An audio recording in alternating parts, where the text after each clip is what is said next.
خبر شامل کرتے ہیں اسلام آباد سے۔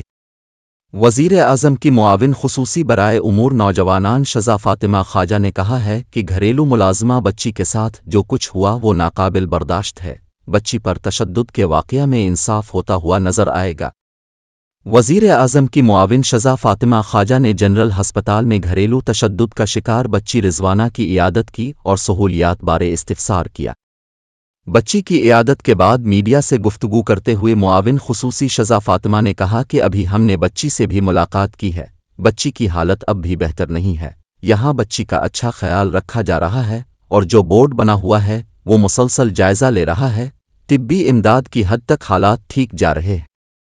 شذا فاطمہ خواجہ کا کہنا تھا کہ پنجاب کے ڈومیسٹک ورکرز بل کے تحت 15 سال سے کم عمر بچے کو گھر میں ملازمت پر رکھنا جائز نہیں ہے۔ اگر اس بچی کی حالت دیکھیں تو یہ عام انسان کی ذہنی کیفیت رکھنے والے شخص کی حرکت نہیں ہو سکتی۔